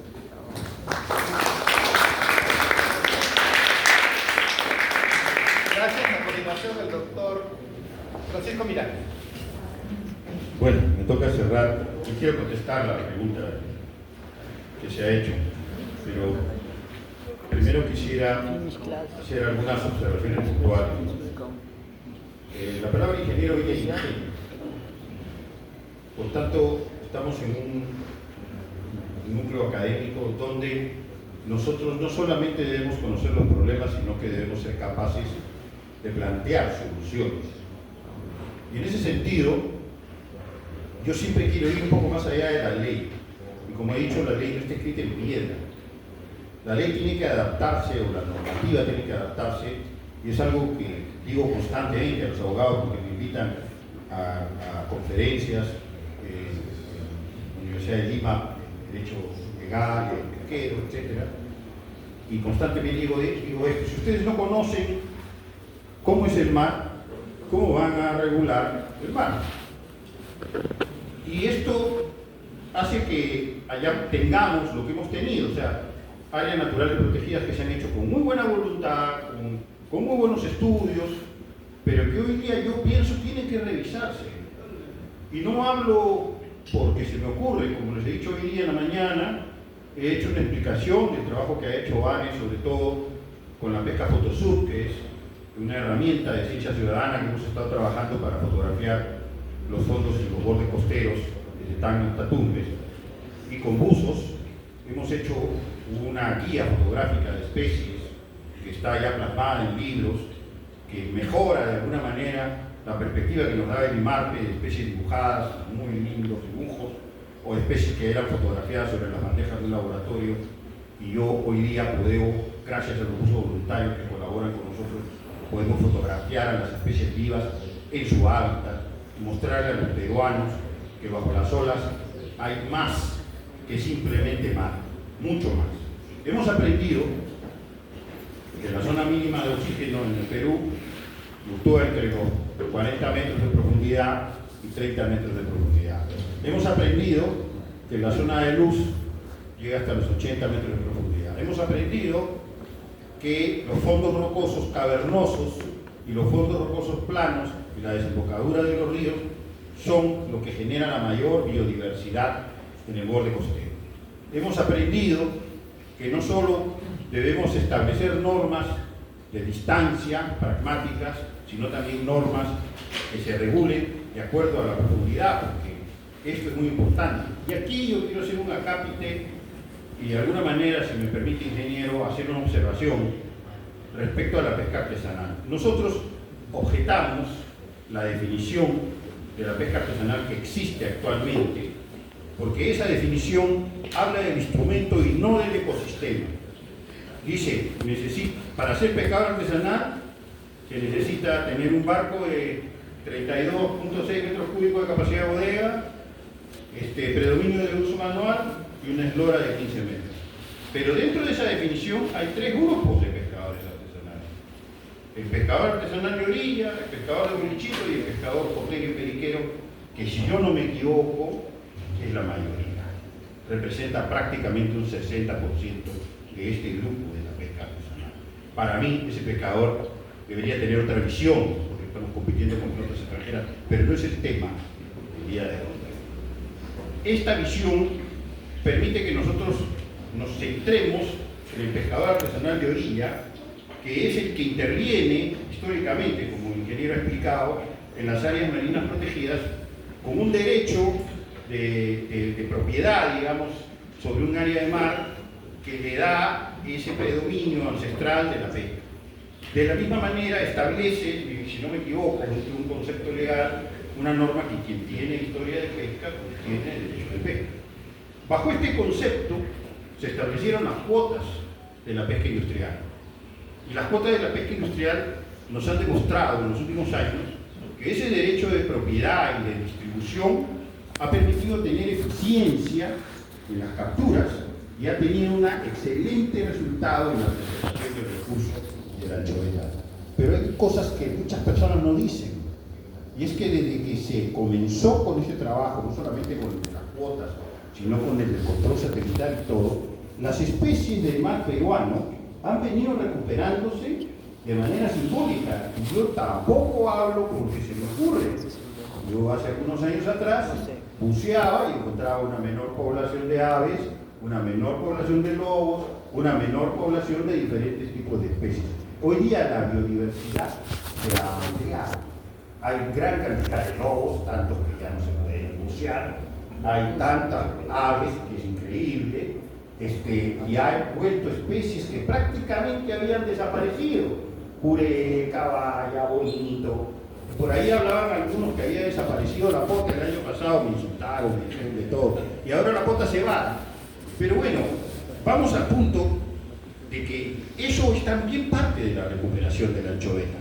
Porque el concepto es, yo voy a pescar el 30% del total de la biomasa observada. Y la biomasa observada es lo que yo puedo ver, que siempre es inferior a la biomasa real, porque el IMARPE no puede ver todo. Entonces es un concepto, yo lo que veo, lo que estudio, esa es la biomasa observada y de eso solamente voy a capturar un 30% para permitir que haya reproducción de la especie y que los otros depredadores, lobos, aves y demás peces se alimenten. Y ese es el punto. Si nosotros queremos preservar, lo que debemos hacer es mantener ese concepto de preservación, de captura, no solo a nivel de la pesca industrial, sino también a nivel de la pesca artesanal, algo que realmente no se ha hecho hasta hoy, pero como es un tema diferente, no lo vamos a ampliar, ¿no? Yo soy enemigo de las ideas de las especies foráneas, y eso lo voy a decir de manera radical. En el Perú no se puede cultivar salmón porque las condiciones, salvo que sea un sistema RAS de recirculación automática o en otros sistemas, pero sí podemos cultivar trucha. Y la trucha ha pegado muy bien, pero la trucha se alimenta de harina de pescado. El componente, uno de los componentes más importantes para la alimentación de la trucha es la harina de pescado y somos los primeros productores de harina de pescado. Pero también esta polémica de las especies nativas la hemos tenido hace años, cuando el Fondepes quería traer tecnologías extranjeras para transferirlas al Perú, para que los pescadores y los pobladores hicieran tecnologías como el abalón de California, con el no el Hallyu, sino el rodavalo, etcétera, que fracasaron. Se invirtieron millones de soles y finalmente no resultaron. Hoy día, el Fondepes cambió de óptica, comenzó a trabajar con el lenguado que sí funciona en Casma, en Culebras, hay un centro de agricultivo privado que alimenta a 2 restaurantes acá en Lima, con el lenguado nativo peruano.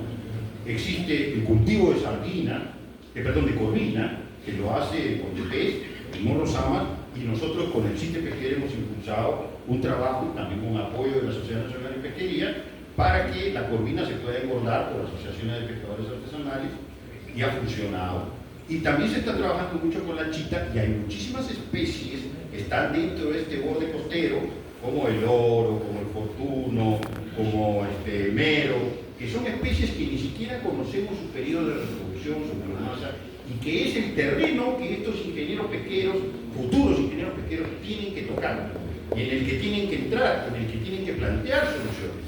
La acuicultura de especies nativas. Y las soluciones no solamente van por la acuicultura de especies nativas, sino también van por la creación de arrecifes artificiales, va por la protección de áreas marinas específicas, el manejo costero y diferentes conceptos que son soluciones. Entonces, sí, ¿puede haber pesca en un área natural protegida? Yo creo que sí, puede haber pesca en un área natural protegida. ¿Sí debemos reformular el esquema de las áreas marinas protegidas? Sí, lo debemos reformular respecto a la ciencia que hemos aprendido, porque ese concepto que hoy estamos aplicando es un concepto de hace 50 años y del cual hemos aprendido ya mucho. Y es el momento de comenzar a aplicar ese conocimiento de manera práctica, porque si no, entonces vamos a seguir un dogma, y esto no es una religión, esto es ingeniería. Muchas gracias. Muchas gracias.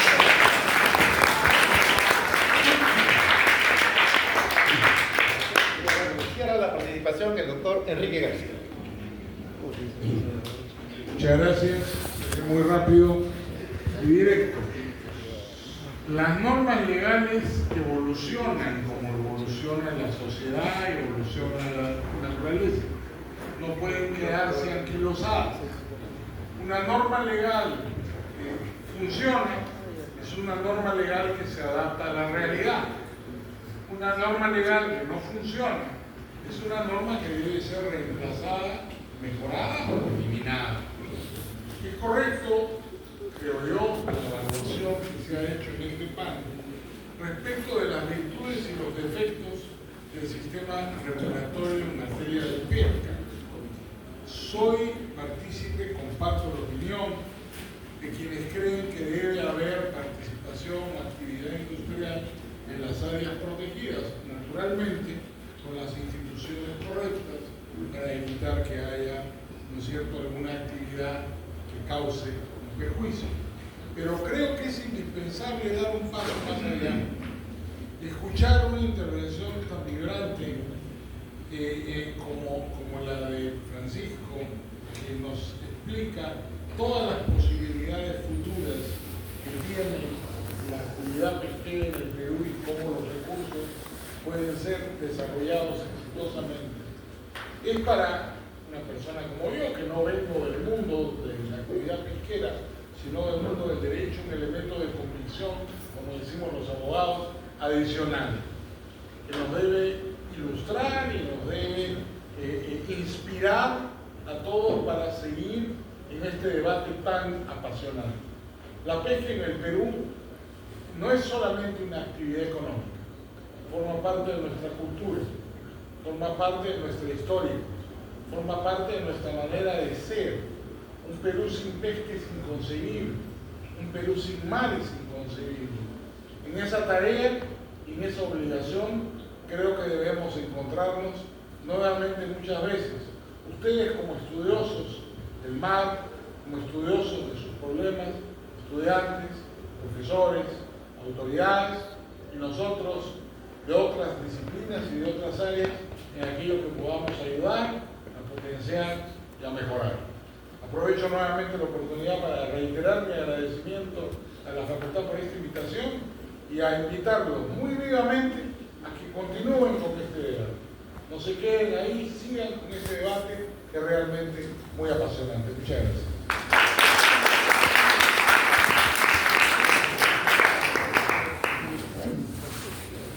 Bien, muchas gracias a los participantes. Una vez más, ¿alguien del auditorio quiere formular alguna pregunta? ¿Sí? El ingeniero Olga Linares.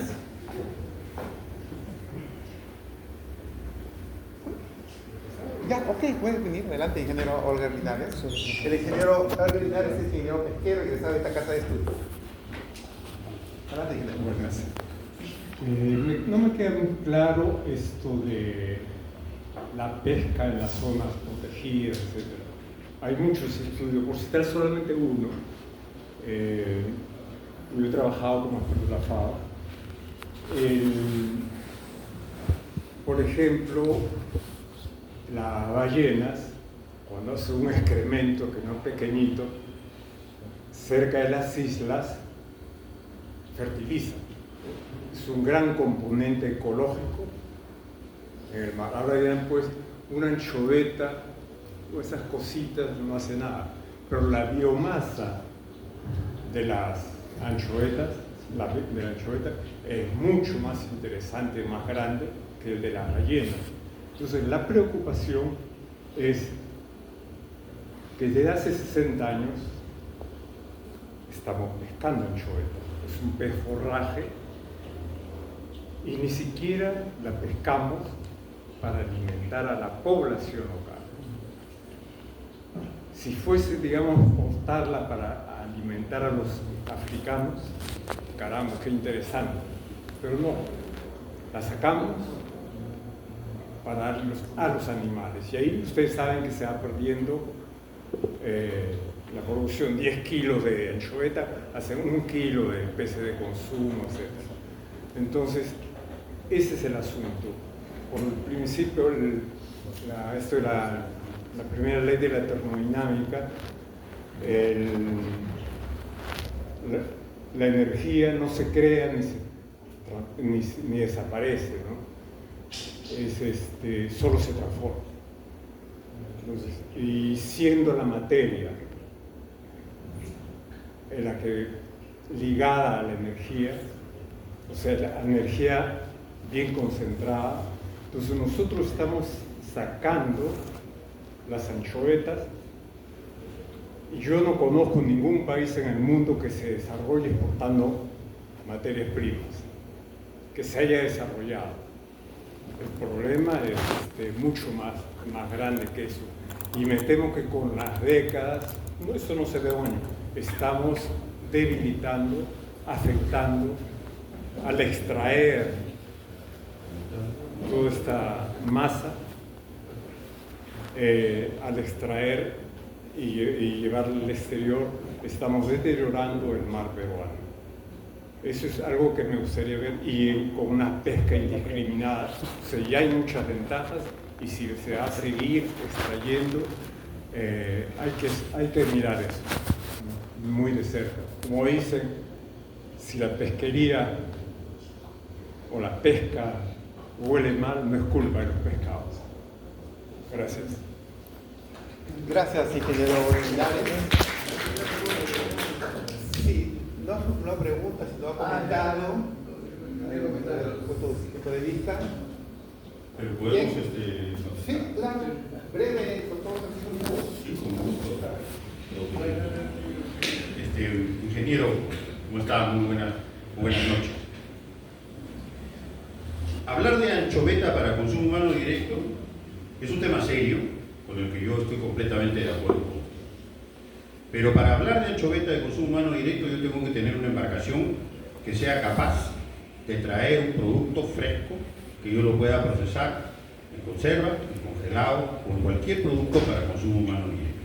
Esto se viene intentando desde hace por lo menos 15 años, con los esfuerzos del Instituto Tecnológico Pesquero, organización de la cual ahora formo parte como miembro del comité directivo de CICAS, que ahora ya no se llama Instituto Tecnológico Pesquero, sino Instituto Tecnológico de la Producción.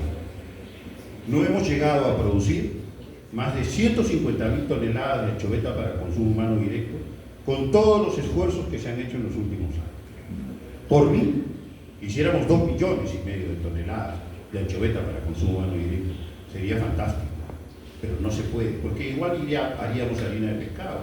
Tenemos residuos, que son las cabezas, las espinazas, las colas, que representan casi el 50% del producto, o sea, podríamos hacer solo filete y seguiríamos haciendo harina de pescado. Pero no se puede, porque no hay mercado. Y el mercado ha sido muy difícil crearlo en el Perú. Y cuando lo creamos, entramos en el convenio de importación con Tailandia, donde podemos traer atún y procesar atún, y competimos ahora un producto que no está debidamente fresco y envasado con un atún que tiene las preferencias del mercado nacional. Entonces, competir con el atún como que es un poco desleal, por decirlo de alguna manera. La estructura de hacer anchoveta para consumo humano directo es algo que yo defiendo desde hace muchísimos años. La anchoveta tiene que comerse, es mucho mejor comer la anchoveta que hacer harina, pero primero tenemos que producir el mercado. Hoy día yo estoy pidiéndole a las empresas pesqueras que supuestamente son capaces de hacer anchovetas 500 toneladas para exportar a Estados Unidos congeladas en bloques de 10 kilos, en sacos de 2 bloques. ninguno me ha ofrecido en las últimas 3 semanas, porque no es posible hacerlo, porque la calidad del producto que se requiere para el consumo humano directo no se tiene, y porque si además fuera poco, las empresas pesqueras de la Sociedad Nacional de Pesquería, que son de consumo humano indirecto, están prohibidas por el Estado de hacer productos de consumo humano directo. Entonces tengo que acudir a los pescadores artesanales, y los pescadores artesanales se concentran en tratar de hacer anchovados y unas que otras conservas. Estoy de acuerdo con usted que hay que cambiar las políticas para incentivar el consumo de anchoveta, porque la anchoveta es maravillosa, pero hay temas de mercado que hay que resolver primero, y sobre todo hay temas de calidad de la pesca desde el momento. Hoy día tenemos un incentivo perverso que permite que una embarcación pesquera artesanal llegue a puerto y arranque, descarte el 40% de la pesca que llegó por daño mecánico. Oiga, en España eso no pasa, en Argentina eso no pasa. O sea, no puede ser que yo llegue con una anchoveta y ya tiene daño mecánico. Entonces, ¿qué tipo de producto estoy tratando? ¿Estoy tratando un producto que es una joya o cualquier cosa? Entonces, la ley, nuevamente, que es lo que acabo de decir, tiene que adaptarse a la realidad. Yo quiero fomentar el consumo humano de anchoveta, ok, esos barcos artesanales tienen que tener las condiciones adecuadas, son los únicos que van a pescar para el consumo humano directo, para traer una anchoveta de primera calidad, que yo la pueda poner en una conserva o la puedo poner en un congelado. O, si quiero, el plato óptimo, en una bolsita de 1 libra, abierta en corte mariposa y que no se me queme porque ha sido con daño mecánico maltratada a la hora de la congelación. O sea, hay que decir, perdón, ingeniero, las cosas, pero también el otro lado de la moneda tiene 2 caras. El entusiasmo nos lleva a todos. Yo he perdido plata con el negocio de la anchoveta, y lo digo de boca afuera, con todo de parpajo, más de $40.000. Me he metido en negocios de anchoveta y he perdido mucho dinero, precisamente porque las leyes no están estructuradas. Y yo sí creo que se puede hacer el mercado de anchoveta de consumo humano. Estoy convencido, pero tienen que haber ciertas pautas para que eso funcione. Si no, de lo contrario, estamos hablando más. Gracias.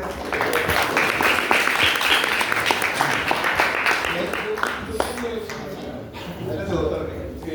Solamente a una pregunta que hizo el ingeniero de la anchoveta, no me voy a referir, pero el ingeniero se preguntó a sí mismo: no conozco ningún país que haya salido de su desarrollo exportando materias primas. Le digo que lamentablemente se ha equivocado. Hay 2 muy famosos, Canadá y Australia. Son países que exportan materias primas y se han hecho inmensamente ricos y se han desarrollado exportando materias primas. Todo depende de las instituciones. Debidas instituciones han permitido que Australia y Canadá se conviertan en potencias mundiales en base a la extracción de materias primas. Gracias. Bien, estamos llegando a la fase final. Va habiendo más consultas. El ingeniero Luis Encinas. Adelante, ingeniero. Decapítenlo de plata, Muy buenas tardes a los doctores. Saludo a mi profesor Ricardo Dersi, que tiempo lo veo. A Rich también, más, con varios eventos. Les habla, soy estudiante de acá de Carrera de Estudios, docente actualmente, también un servidor del Ministerio de la Producción, y lo que es una Dirección General de Autora de Derechos no ve las normas que se establecen en lo que es el sector. Pero sí estoy al tanto de lo que pasa, porque como ingeniero pesquero y como servidor del Ministerio lo para el plano, ¿no? Estoy de acuerdo con cada una de las proposiciones que han hecho, ¿no? Tan acertadas que han sido, y con el disculpa de caso porque me interesa bastante el tema y no puedo llegar a tiempo por las labores de carga que tenemos allá en el Ministerio, porque creo que acá mucho más alto, ¿no? He podido captar con claridad y con argumentos, como lo ha dicho el doctor Gersi, ¿no? También felicito por la televisión, por su artículo que él publica. Y concuerdo en que las normas que se establecen ya muchos años, quizás décadas, como se lo ha mencionado, deben ser ya actualizadas y deben evolucionar en el tiempo, porque estamos ya en otras realidades, bajo otras condiciones. Pero igualmente, creo que también que los estudios deben ser actualizados. Si bien es cierto que en la zona de Paracas o en el área de reserva de Paracas hay estudios, pero si nos podemos detallar, vemos que son estudios bastante ya desactualizados. Entonces, una norma debe ser sustentada por un argumento científico, ¿no? Y si el argumento científico ya está desfasado, debemos procurar, promover, y eso yo les exhorto a los actores del sector pesquero, tanto privados y nacionales, ¿no? Así como la ONG que representa el doctor que ha expuesto, promover que el ente científico encargado y especializado, ¿no? Desarrolle estos estudios porque lo necesitamos. Entonces, muchas veces hay personajes pues, que dan su opinión, pero de repente no conocen muy bien el tema y promueven en otras instancias cambios en la norma que no tienen sustento. Entonces, creo que digamos, todos los actores que estamos involucrados en el sector pesquero debemos promover eso. No estuve en las primeras exposiciones, me hubiera gustado, porque sé que el doctor Richie lo ha hecho su exposición, probablemente algunos más de los expositores, pero tengo entendido que la Sociedad Nacional de Pesquería ha presentado recursos ante INDECOPI, ¿no? Para que la norma que se emitió, que las normas que emitieron a través del SONAM, lo que es sobre áreas naturales protegidas, esta no sea como una barrera burocrática para la actividad del sector industrial. Tengo entendido también que esto se llegó al Poder Judicial, ¿no? Y que el Poder Judicial le dio la razón. Tengo entendido también que apelaron, y no sé en qué estado se encuentra esta, no sé si se puso esto acá en este auditorio. Eso en particular no. Sería bueno que nos informen para saber, ¿no? Porque muchas veces salen los artículos, salen noticias y no todos captamos en ese momento lo que sale. Entonces quisiera yo tener su opinión, nos ha dado mayores alcances respecto a eso, qué es lo que van a hacer. No, porque como digo, vuelvo a recalcar, yo también como profesional que trabajo en el Ministerio de Producción, no es en el área que vemos normas, hago recalco eso, trabajo en la Dirección Federal de Derechos y estamos abocados en eso, ¿no? Entonces quisiera saber cuál es su posición de ustedes, cuál es el avance, cuál es el estado en el cual se encuentra, y con esa que estoy de acuerdo que debe haber un equilibrio, ¿no? En la protección del recurso, no solamente del recurso, sino un enfoque ecosistema de esa área, ¿no? Con la actividad industrial que por muchos años viene laborando, y así como en otras zonas de nuestro mar. Muchas gracias. Gracias, ingeniero Luis Encinas. Doctor Jorge. Gracias por la pregunta, ingeniero. Yo coincido con usted que las normas tienen que revisarse regularmente con evidencia científica, y eso es lo que se nutre de este sector, con evidencia científica en función de trabaja con recursos vivos que tiene que ser evaluados constantemente y información actualizada de manera regular. En cuanto a los procesos que hemos nosotros interpuesto, en el marco de esta discrepancia, vamos a llamarle, que hay ordenamiento de áreas naturales protegidas, la Sociedad Nacional de Pesquería interpuso una demanda, una acción popular en el Poder Judicial contra una directiva del SERNAM que regula cómo se deben hacer los planes maestros de las áreas naturales protegidas, y en esa directiva incorporaron un enunciado, ¿no? Que dice que en el plan de las áreas maestras protegidas se tiene que prohibir la pesca industrial, ¿no? cosa que no se condice con la ley de áreas naturales protegidas. La ley de áreas naturales protegidas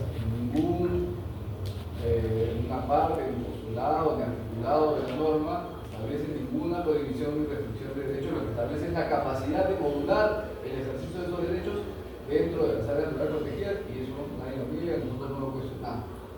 Ahí nos sometemos a lo que la ciencia y la evidencia diga respecto de cómo se debe administrar.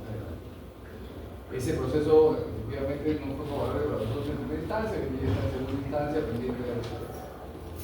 Y en el caso de Indecopi, planteamos una barrera burocrática contra el reglamento de la ley de las naturales protegidas, que también tiene este mismo enunciado, que no se condice con la ley, pero ese enunciado además tiene digamos una excepción, ¿no? que no ha sido trasladada en la directiva que ha sido cuestionada por judicial, que permite digamos la acreditación de un permiso de pesca para realizar la actividad. Pero sin perjuicio de eso también hemos recurrido a esa instancia. Finalmente lo que nosotros hemos hecho es usar los mecanismos constitucionales que nos prevén los reglamentos jurídicos para poder hacer valer una posición que consideramos es justa y que está amparada por el derecho jurídico. Ahí estamos a las resultas de lo que digan las autoridades administrativas. Sin perjuicio de eso, como había mencionado, hemos también abierto canales de comunicación con el Ministerio de Ambiente para abordar el tema de nuestra. Muchas gracias.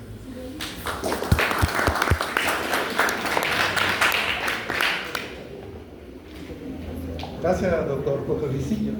Debo indicar una vez más que este evento está siendo difundido en vivo por las redes sociales. Informa nuestro colaborador Gianmarco Sabache que estamos recibiendo muchos saludos de diferentes partes del Perú.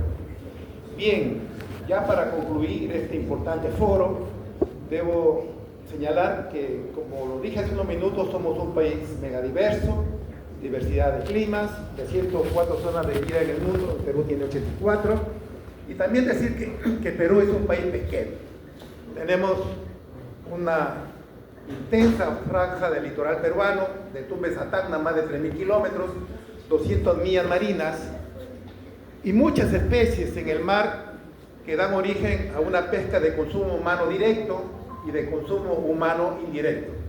Y afortunadamente, la industria pesquera, que toma como base a ese pescadito llamado anchoveta, se mantiene desde hace 10 años aproximadamente en una biomasa estable, como lo acaba de decir el expositor representante de la industria pesquera, en 9 millones de toneladas, ¿no? Una biomasa estable, con la cual cada año se da una cuota para la extracción, lo que asegura la sostenibilidad de la industria de consumo humano indirecto.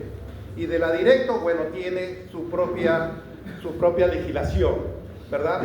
Esto nos lleva a pensar que, si bien las áreas naturales protegidas son espacios marinos y continentales para cuidar la diversidad biológica, estas áreas naturales se han creado en algún momento. Hay áreas naturales que se han creado recientemente y ya en dicho territorio habían privados que afortunadamente esta ley de las áreas naturales protegidas conservan los derechos adquiridos. Y en lo que respecta a las áreas naturales, para ser destinadas a la pesca industrial, pues habría que revisar estas leyes de creación de las áreas naturales protegidas, ¿verdad? Las leyes evolucionan, hay que actualizarlas con un régimen de cuotas, una biomasa que se estudiaría para eventualmente autorizar la pesca, pues aseguraría que los recursos que nos da el mar peruano no se depredarían. De esta manera estoy dando por concluido este evento. Agradezco a cada uno de los participantes.